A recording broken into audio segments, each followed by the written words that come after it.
Section 1. You will hear a man telephoning to ask for information about swimming lessons. First, you have some time to look at questions 1 to 6 on page 2.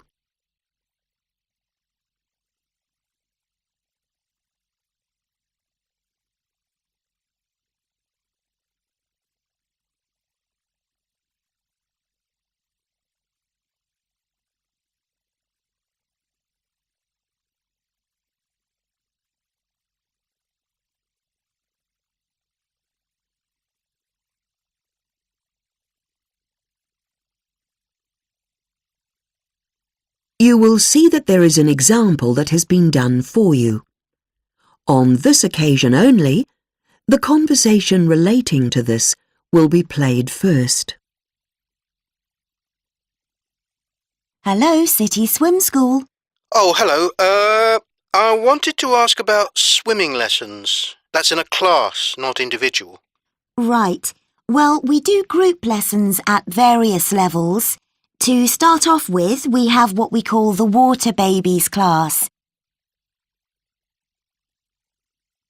The first class is called Water Babies, so babies has been written in the space. Now we shall begin. You should answer the questions as you listen, because you will not hear the recording a second time. Listen carefully and answer questions 1 to 6. Hello, City Swim School. Oh, hello. I wanted to ask about swimming lessons. That's in a class, not individual. Right. Well, we do group lessons at various levels. To start off with, we have what we call the Water Babies class. That's for babies of 3 months and over. Really? As young as that? Yes, that's really the best time to start. Right. Well, we do have a baby, so I'll make a note of that. What do they actually do in the lessons? Well, the main aim is just to familiarise them with the water so they feel at ease there. They get the children to enjoy themselves. They have lots of toys and things they can use to play with in the water. Right. And how much do the lessons cost? They're held on Tuesday mornings and each lesson costs £3.80. It's not really a course as such. OK. Well, I'll talk to my wife about that. But I was actually ringing about lessons for me. OK, so are you a beginner? Not exactly, but I'm not very good. Well, the beginners' classes are really for people who don't have any experience of swimming. They aim to teach you techniques for breathing in the water, and they get you to do things like put your head underwater and open your eyes. OK, I can do that. And by the end of the course, they aim to have you swimming 5 metres. I think I can probably just about do that. OK, so you'd be better in the intermediate class then. That's where you learn the main swimming strokes, front stroke, backstroke and so on. What about diving? Yes, they'd teach you how to do that. And you'd also do some underwater swimming. Not with a tank or anything? Oh no, not scuba, just ordinary underwater swimming.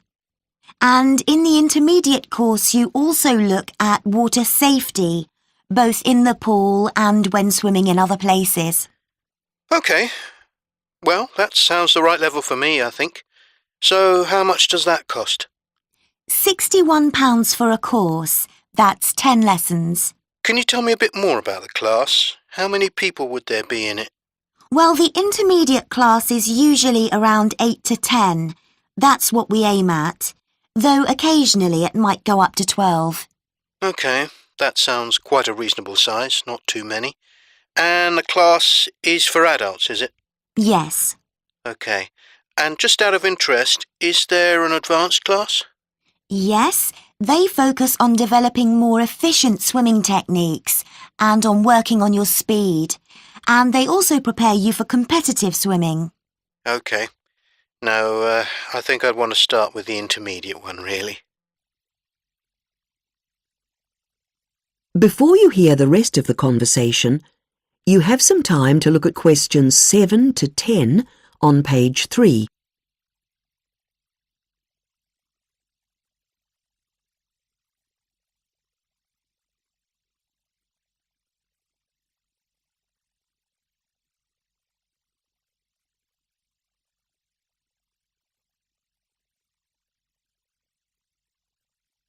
Now listen and answer questions 7 to 10.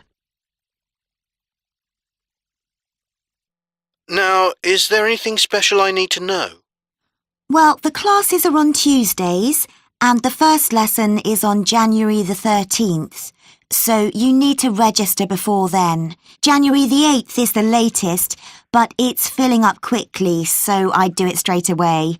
You can pick up a form here or get one off the internet, and classes are at 7:30 p.m. Right. Then I just roll up with my swimming trunks. Do I have to bring my own towel?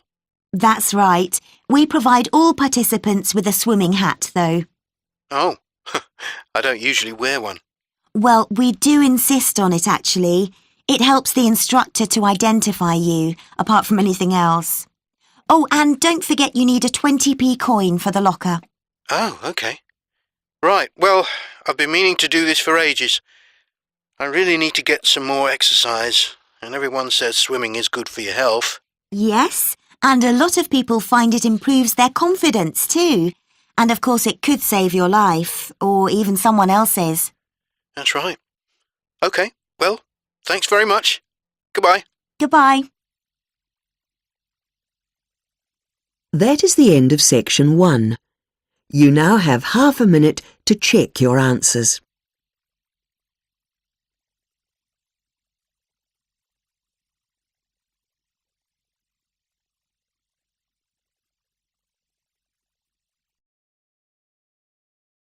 Part 2. You will hear an audio guide to the State Museum and its exhibitions. First, you have some time to look at questions 11 to 15.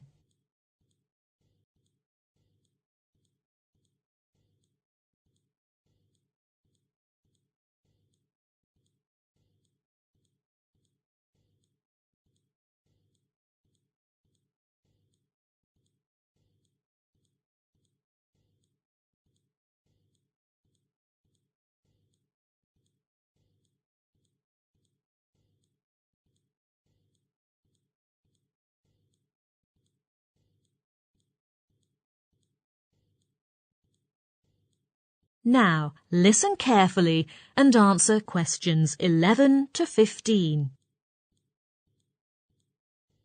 Welcome to the State Museum, situated in the centre of this truly multicultural metropolis which is home to more than 30 different nationalities. The museum has a number of exciting displays and exhibitions, and this audio guide is designed to help you fully enjoy your visit. There are 15 galleries in total, and this season sees the opening of 3 new exhibitions. We suggest that you start your tour with these highlights of the season. The Heritage Clothes exhibition is located in Gallery 3 of the museum. People who live in the area have spent 2 years preparing this exhibition, which brings together some of the fascinating garments traditionally worn in their own communities. They looked into the history of their community's clothing traditions and the customs and rituals related to them. Overall, there are 16 countries from 5 continents being represented. The photos that accompany each exhibit were taken by some of the city's college students who are studying design and show the clothes being modelled by the real people who wear them in the course of their everyday lives. Another remarkable highlight of the season is the exhibition known as Toys from the Past, which can be visited in Gallery 9. This exhibition, appealing to people of all ages, is on tour throughout the country and will be here for 10 weeks only. Items on display include dolls produced over a century ago with beautiful porcelain faces and, in some cases, real hair. The whole collection covers antique toys such as wooden train sets from many different generations and offers plenty of fun to children and adults. The gigantic board games laid out on the gallery floor are among the most popular activities in the exhibition and should not be missed.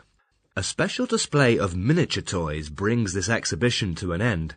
These small objects are on loan from countries all over the world, some of which measure no more than a few centimetres.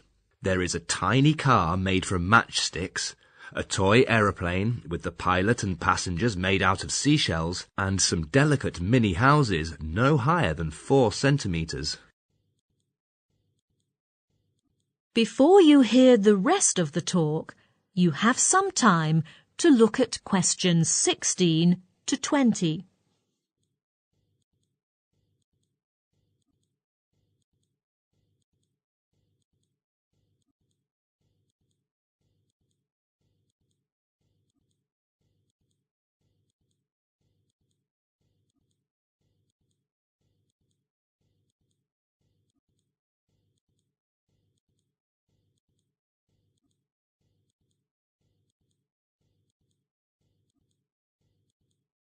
Now listen and answer questions 16 to 20.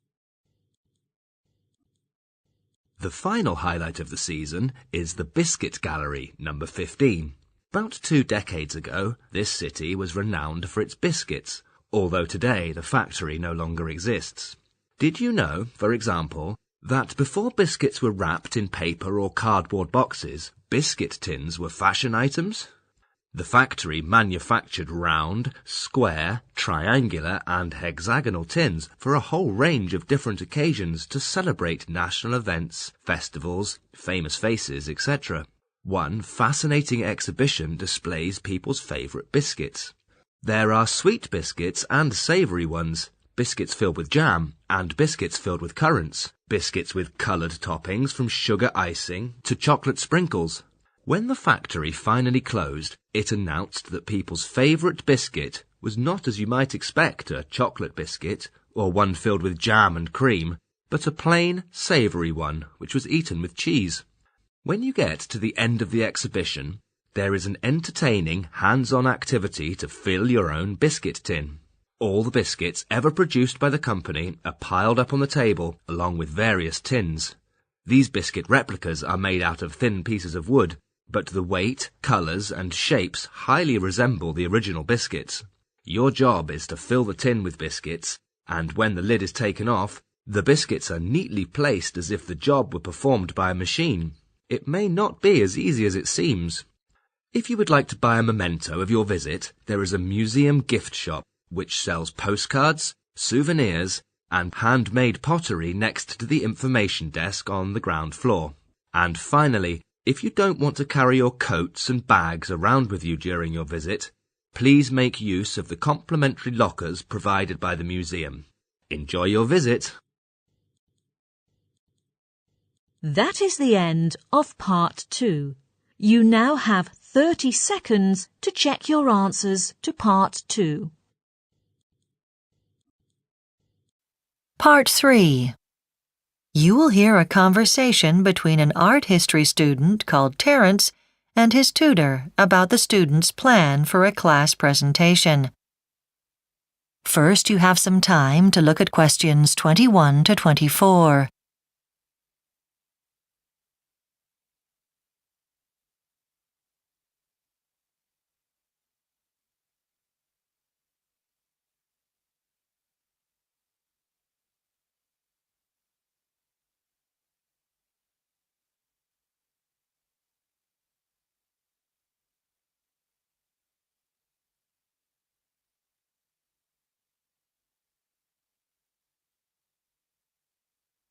Now listen carefully and answer questions 21 to 24. OK, Terence. Now, I've looked through your preliminary outline and notes for the presentation on the art of the Ife region in Africa. That's in Nigeria, right? Yes. I'm concentrating on Ife sculptures from the 12th to the 15th century. How did you get interested in that? I know there have been some recent articles in the journals about African sculpture. Well, I've read most of those now, but initially I got my introduction to this at a special display at the City Museum a few years ago.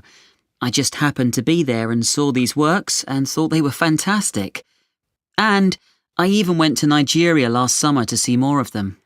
I've seen the photos for your presentation, and I must say the sculptures are gorgeous portrayals of what appear to be kings and queens. Yes, I decided to concentrate on those as they're the most typical.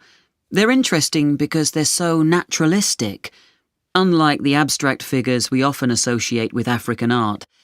There's also a lovely sculpture of a mudfish and one of the scaly crocodile, but I didn't get very good pictures of those, so I won't spend long on them. Right. So what was the city of Ife like when these works were made? It's on the Niger River, isn't it? Yeah. The boat traffic's what made it a centre of commerce then, as it still is today. But nowadays it's better known as the home of a big university. Speaking of modern-day Ife, tell me about your trip. I was incredibly lucky to be able to get enough money to go. My parents encouraged me, but they couldn't afford to send me. I applied for a grant from the Arts Council, and in the end I got it. I also wrote a series of articles about my trip for the local newspaper, but I didn't get any money for that. I was just pleased to get them published. And the highlight of the trip? That had to be meeting a professor working on the site in Ife who had been a young boy when they first discovered the sculptures by accident at a building site in 1938. He had been working at the site. Of course, I also got to talk to lots of artists who are working there today, and I got to try my hand at making a little sculpture myself. Before you hear the rest of the discussion, you have some time to look at questions 25 to 30.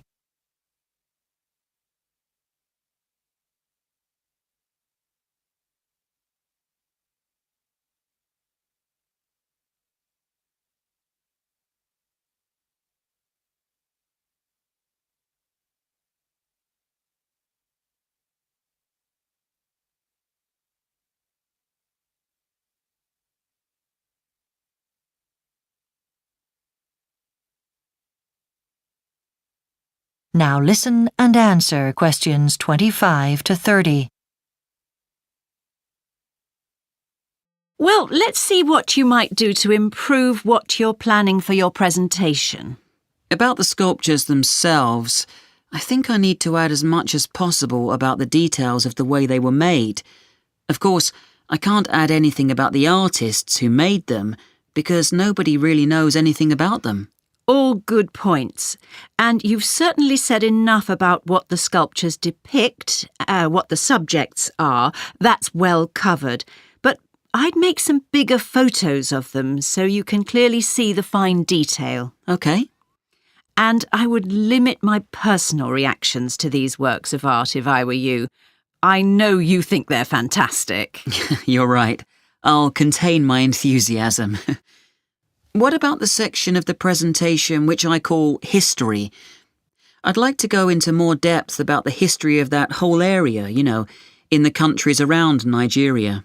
That would make the presentation stronger, but I think you've covered the situation regarding the rulers of the country quite well, and you've got plenty already about what the Ife people were doing then and the way their society was structured.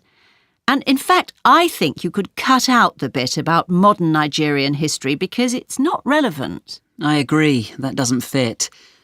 But perhaps I should concentrate more on the religious beliefs, since all these sculptures do seem to have some kind of religious association. Good. I can lend you a book on that. Oh. Now, probably the part the class will find most interesting is the report of your trip to Nigeria and the research you did there. So I gather you managed to use the university library in Ife? Yes. As soon as I'd explained why I wanted the information, that was no problem. They couldn't have been more helpful. There were some interesting accounts of how the first sculptures were found and what happened to them, which I want to include. What struck me when I saw the sculptures in Nigeria is the extent to which 20th century European artists were influenced by them. But that's beyond the scope of my presentation, I think. Yes. What about the sources of the materials they used? You don't mention that anywhere. I didn't manage to find out much about that. I want to cover the theories about who the original sculptors were, though. Yes, the idea that a lot of them may have been made by the same person. That's very interesting. It is, isn't it? Right, well, thanks for all the advice. Now I think I need to work. That is the end of Part 3. You now have 30 seconds to check your answers to Part 3.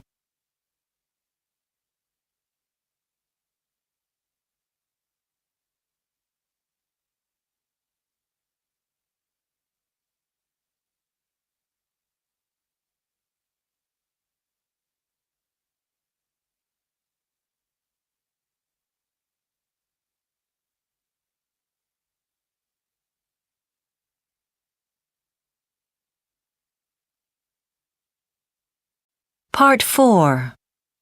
You will hear part of a lecture about an early form of photography that developed in Britain and France called calotype photography. First, you have some time to look at questions 31 to 40.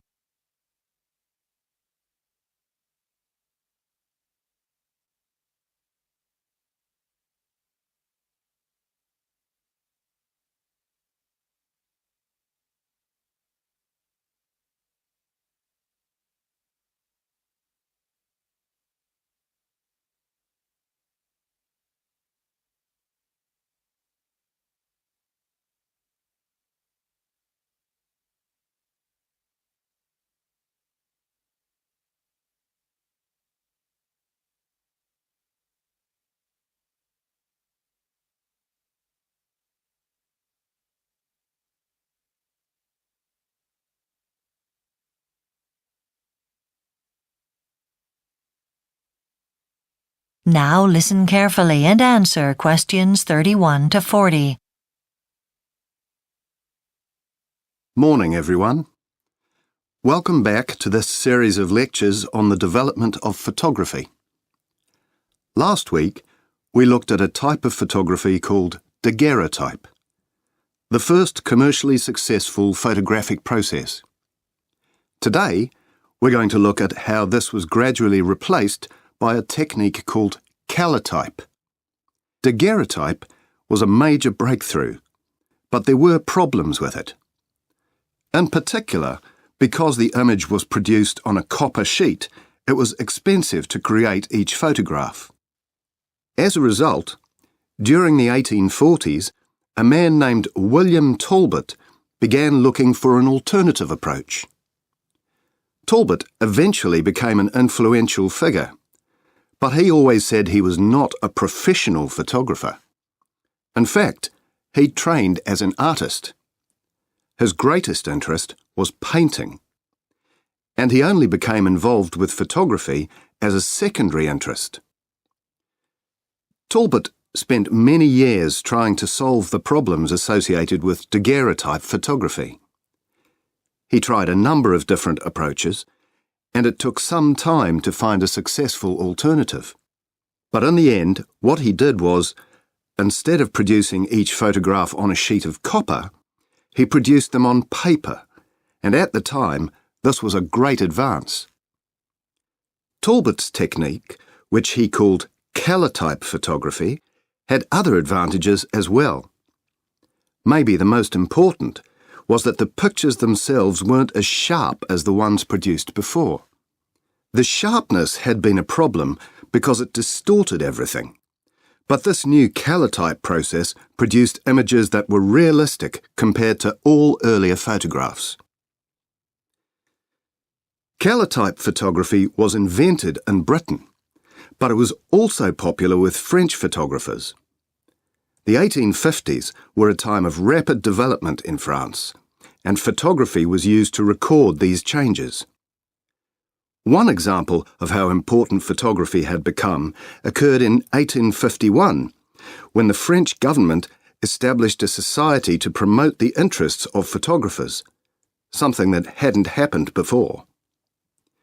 To begin with, there were 5 members, and maybe the most important was a man called Gustave Le Gray. Le Gray became increasingly fascinated by the calotype process. Most of all, he wanted to produce different types of image, so began a series of experiments to see how this might be done. His greatest success was when he designed the first camera that was able to create enlargements, an important step forward. Another of Legray's innovations was his work on the size of the equipment necessary to take photographs. Originally it was very heavy and difficult to move about, but Legray made it lighter and smaller. This meant he could take photographs outdoors more easily, rather than being limited to the studio, which had sometimes been the case until then.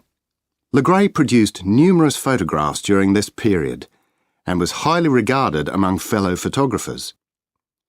But his work also became famous among the general public because he wrote a very popular series of books describing the calotype process and giving examples of his work.